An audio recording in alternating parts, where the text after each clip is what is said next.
tracking some very dense fog moving through mid-Missouri for most of this morning. Satellite imagery, all these oranges showing that fog really coating most of the area for us. And that's going to be sticking with us most of the morning. However, temperatures actually going to be able to get a little bit warmer than we've seen the past couple of days. Going to be topping out right in the upper 30s. Cloud cover, unfortunately, is going to be sticking with us today. That's going to help keep that ice on the roads as well this morning.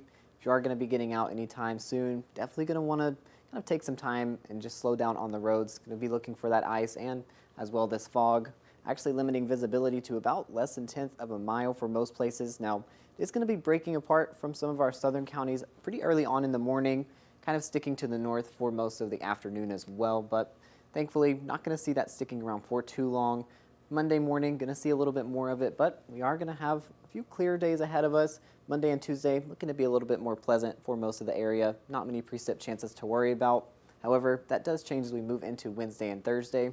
We're tracking another system that could bring some precipitation. Now, thankfully, we are going to see some warming days ahead of us with that sunshine finally coming out. And by the time that system does get here, most places actually going to be sitting right above freezing. This is going to be very early on the morning on Wednesday. When that first band of rain starts entering the area, we're going to see that probably be pretty light at first and then it'll become much more widespread as the day goes on. And even into the evening on Wednesday, we're going to see this rain really stick with us for most of the day there. And actually temperatures still going to be able to get pretty warm. Going to be going back into the 40s. Now, as we shift over into Thursday morning, that's where things kind of change up just a little bit. You can see here, actually Future Track trying to show some of this precipitation switching to some snow as temperatures approach that freezing line on Thursday morning. Going to be watching how that plays out as we get closer to it, depending on if temperatures can get cold enough that night.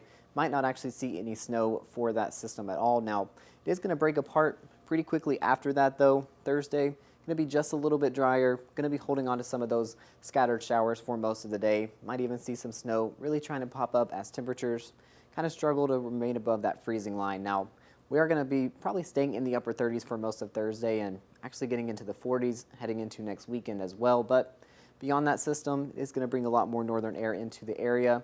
That's going to cool us down heading into next week. So those warmer temperatures are unfortunately probably going to be short-lived, starting out in the 30s for today and then actually getting into the mid-40s right before that system arrives. Now, like I said, after it does leave the area, it's actually probably going to push us back to those seasonal temperatures. But next weekend is thankfully looking to stay pretty calm.